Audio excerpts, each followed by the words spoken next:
Welcome to Green Hill Zone, full of vibrant green hills, loop-de-loops. These little guys, look how cute they are. He's dead. Sonic the Hedgehog is a game all about going fast. Or so I thought. See, Sonic can go really fast, but only when they want you to. But I'm getting ahead of myself. Are you an everyday nerd? Hit that subscribe button and turn on notifications so you don't miss the next episode. Y'all know about the video game crash in 1983, right? This was a time when the market was flooded with way too many consoles, all of which had their own versions of popular games like Q*bert and Dig Dug and... Bro, I love Dig Dug. Yo, me too! And so did Lil Timmy. After watching this epic 2.5-minute space opera where a research facility goes zonkers for Dig Dug, see? Zonkers? Timmy couldn't shut the hell up about Dig Dug. Dig, dug, dug, dig, dig, dug. Now what the hell is a dig dug? But as epic as Dig Dug was, and still is, don't get it twisted, it became a lot less epic when mommy and daddy had to drive over to the local Kmart, and well... There's too many dig dugs. Poor little Timmy. And poor mom and dad. Little did they know their home console wasn't the only console to have Dig Dug on it. I'm about to crash into the... All this competition flooded the market with, and I'm paraphrasing here, doo-doo stinky video games. And thus, the bubble went splat. 1988. Sega! The Sega Genesis. It didn't do too hot at first. It kind of sold like, and I'm paraphrasing here, doo-doo stinky. It probably had something to do with releasing in the same week as Super Mario Bros. 3. It's a pretty good game. That's the last time we ever buy chili dogs from that guy. But Sega was playing the long game. The Genesis was made to be an absolute powerhouse. It was backwards compatible with the Master System, even had a mouse and a keyboard and a printer and a modem. You know what that means? That's right, online banking. The numbers were scary. And then I guess, compared to Nintendo's 8-bit console, the math is math. We're talking better graphics, better sound quality, faster gameplay. Wait, what was that? Faster gameplay. Faster gameplay. Faster game. Faster game. I was really taken by the speed. See, Sonic can go really fast, but only when they want you to. Sega turns to programmer Yuji Naka to create a console-selling platformer that would rival Nintendo's Mario. It's me. See, consoles are only as good as their games. That's why this console sold really well, and this one did not. Why do I still have this thing? Now, Yuji Naka, being quite tuned into insider knowledge, noticed something a bit strange about Sega's competitor. Apparently, people loved the first Super Mario Bros. So much that they were replaying it over and over again until they could beat Bowser in just a few measly minutes. Inspired by what would eventually be considered speedrunning, Naka took this concept and created a momentum-based platformer where the goal was to go fast. Sonic the Hedgehog. Sonic the Hedgehog. Ooh, Sonic the Hedgehog. Sonic the Hedgehog. Sonic the Hedgehog. Momentum! This is what separates Sonic from Mario. Mario can run and slightly elevate his jump, but Sonic, the longer he runs, the faster he goes. I mean, it's physics, right? An object in motion stays in motion unless acted upon by an outside force. See, we can talk theoretical about momentum all day, but Sonic only goes fast when they want you to. In Sonic 1's opening stage, Green Hill Zone, we get 3 acts of genuine fun. Sega eases you into its physics with simple ramps, a few loop-de-loops, and even these little tunnels that spit you out into a ball, making you go even faster. I want you to imagine just how mind-blowing this idea was in 1988. Before Sonic, most platformers were focused on its locales and power-ups. These were, of course, virtual worlds that needed cool things to do in them. The gateway between us and the simulated box of fun was the controller. If I want a character to go right, I press this button. If I want them to go left, I press this button. Think, press, action. How you interact with the game is entirely predetermined and constrained by the toolbox the devs give you access to. Mario and Sonic both have running and jumping tools, but Mario's little run, jump parabola is archaic to Sonic's, well, this. In Sonic the Hedgehog, players can now use physics as another tool for creative expression. So yeah, it's pretty epic. Good thing they ruined it.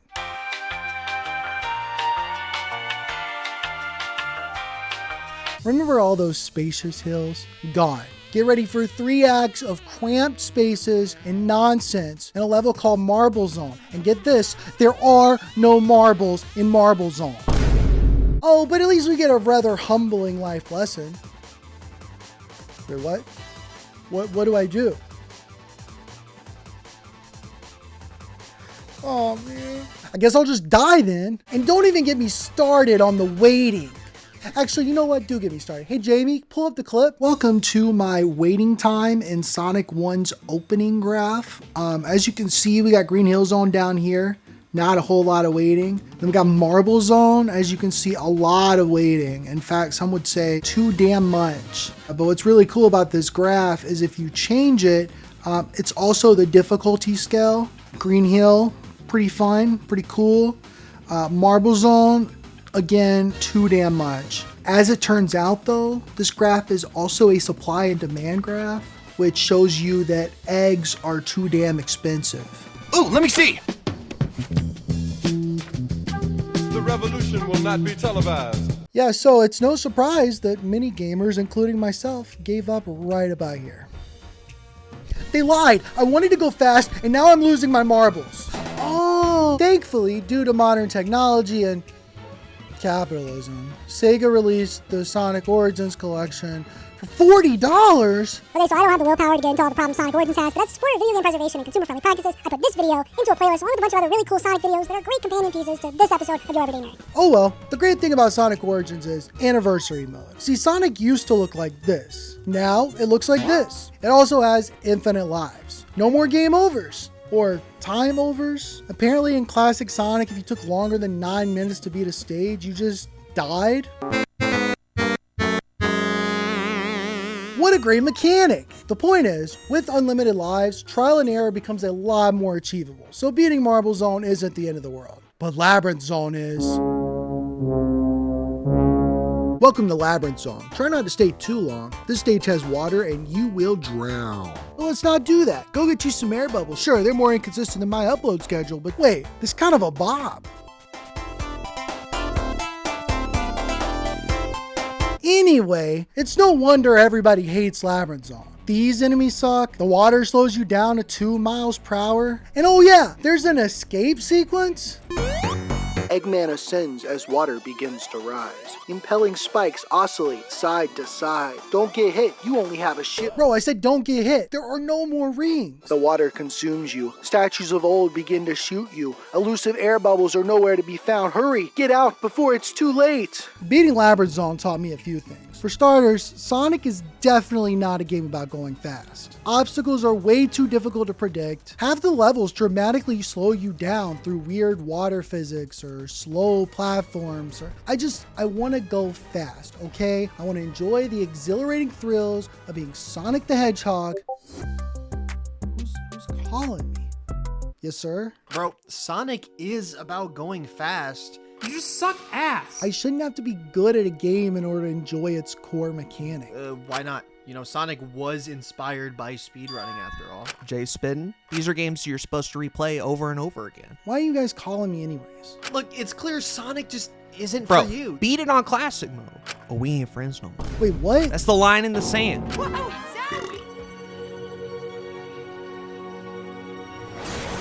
the world chooses to become my enemy, I will fight like I always have. First things first, if you're gonna speedrun any game or beat Sonic 1 in current year, you gotta route the game. Routing is the act of developing an optimal sequence of actions and stages in a video game. Thanks, Wikipedia.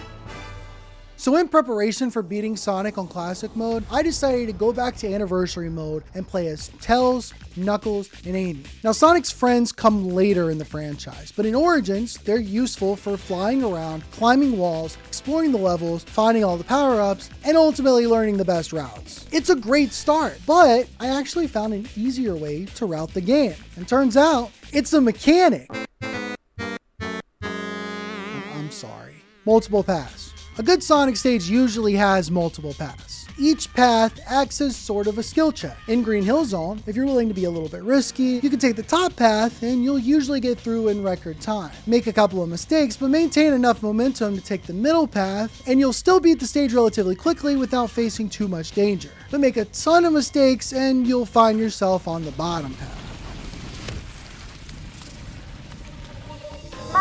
This path is way more dangerous, and therefore you're encouraged to slow down, learn from your mistakes, use a little bit of caution so that next time you don't end up down here. See, you're encouraged to get good at the game. How are you just in the video? It's called the future. Ooh. Ooh. Get good, loser! Bad friends aside, having multiple paths in a Sonic stage is pretty dang cool. Check out Starlight Zone. Sure, it's not as pretty as Green Hill Zone, 512 colors my ass, but it do be having multiple paths, and you also get to go fast and stop raising prices on gas. Yeah, politics get off your ass. Yeah, someone check out the forecast. Yeah, that's what the point of the mask. Yeah, so multiple paths, pretty cool mechanic. But not every stage is guaranteed to have them. Marble Zone and Labyrinth Zone have almost no additional paths, and when they do, it's so inconsequential to the level, you're just expected to cope. Yo, look, it's Springyard Zone. You can go fast again, sometimes. Act 3 has some pretty awesome ramps that let you go super fast, but Act 1 has more waiting, and it doesn't matter how good you are, you can't skip these blocks or these blocks. And then in Act 2, I can't quite comprehend this one, so maybe you can educate me. Act 2 has 2 major paths, each with their own ending, you would think. But no, the ending is right here. It has one little ramp leading up to it, and then you just choose one of the paths. The only difference is these rings, I guess. This gotta be a metaphor for capitalism or something. Yo, you beat classic mode yet? Bro, no, damn. I was still complaining about the lack of real multiple paths. You need to complain about the lack of real multiple bits. The clock is ticking, Zach. Your time in the friend group may be coming to an end. Yeah, enough of that. Don't you dare touch that dial. We'll be right back with more. Your everyday nerd. Catch me if you can. Hey guys, Zach here. Have you heard about my Patreon?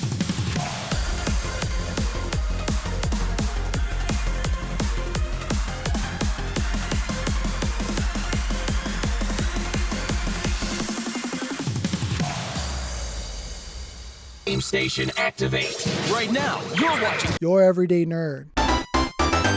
All roads lead to darkness. No amount of flying as Tails, climbing walls as Knuckles, or bopping enemies as Amy, what does Amy even do, can prepare you for the total onslaught that is scrap, blow my brains out zone. Disappearing platforms, bottomless pits, more waiting, enemies that deal damage because you didn't jump on the exact right pixel, fire, electricity, more waiting. Can you tell this is the last zone in the game? Oh, and then Act 3, it's Labyrinth Zone again. And just when you thought the hard times were behind you, it's time.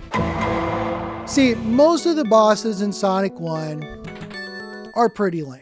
Come on. Mid. All right, settle down. Boss 1, avoid the swinging ball and beat Eggman. Boss 2, avoid the fire and beat Eggman. Boss 3, avoid the needles and beat Eggman. Yo, this one is pretty cool. Use spiked balls and physics to beat Eggman.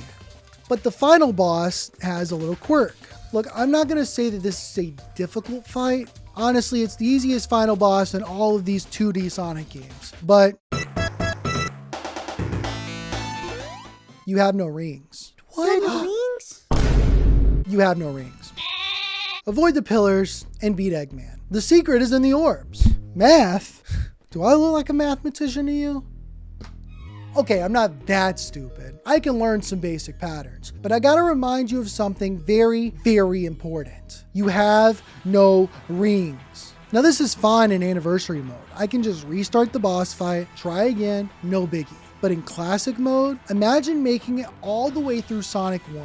You get to the final boss with nary a game over, only to die and be sent all the way back to Green Hill Zone. For as long as I can remember, Sonic 1 was my gaming white well. I like difficult games. I beat Dark Souls, I beat Contra, I even 100%ed Cuphead. But with Sonic Origins and its anniversary mode, it finally gave me the opportunity to fail and try again without the burden of replaying bad levels in an outdated live system. Most importantly, I learned from that failure quicker, so I beat Sonic 1 in only a few hours. But Classic Mode, which is basically just Sonic on the Genesis, I mean, I can get continues by tackling the special stages, but that shit made me dizzy. Whoa!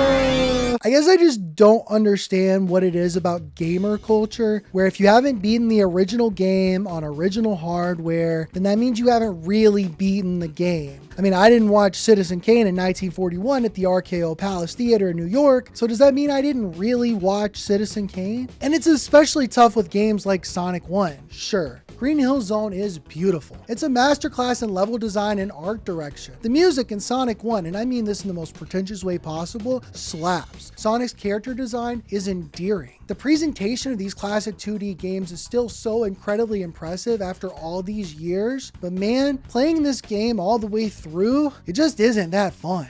You don't really mean that, do you? Bruh. Oh, okay, no. This some ass. Come on. Well, I drowned it. Yeah, this right here. If you're not drowning, you're running into a pop-up enemy, and the level just goes on and on and on. While Aiden's learning his lesson, I think it's finally time to earn my friendship. After hours of practicing, grinding level after level, I think I'm finally ready to attempt Classic Mode. I've set the whole day aside for this. Sonic the Hedgehog 1991. Let's get it.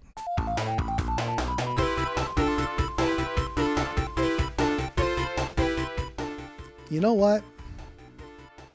Screw that. I don't have to prove myself to anybody. Ain't that right, Sonic? That's right, Zach. Just be yourself, and you'll be way past cool. Also, my good pal Yuji Naka just wrote to me in prison. Wait, Yuji Naka's in prison? I like fast things, and I thought that it would be nice to create a game where the more skilled you become, the faster you can complete a stage. Games back then had no backup or saving system, which meant that you had to play right from the beginning every time. As a result, the very first stage would be played time and time again, making the player very skilled at it. So we thought it would be nice if this would enable the player to complete those stages faster, and that's the basis of Sonic Speed. And that's Sonic the Hedgehog. Great first level, the rest of it, not so much. If you're gonna play it, I recommend getting Sonic Origins and playing the Anniversary mode. But I would wait till it goes on sale because $40 is way too much in this economy. Anyways, if you'll excuse me, I'm gonna go get a chili dog with Sonic. Meaty, meaty, meaty. Then pile your chili dog with up to 3 of your favorite toppings. He's so cool.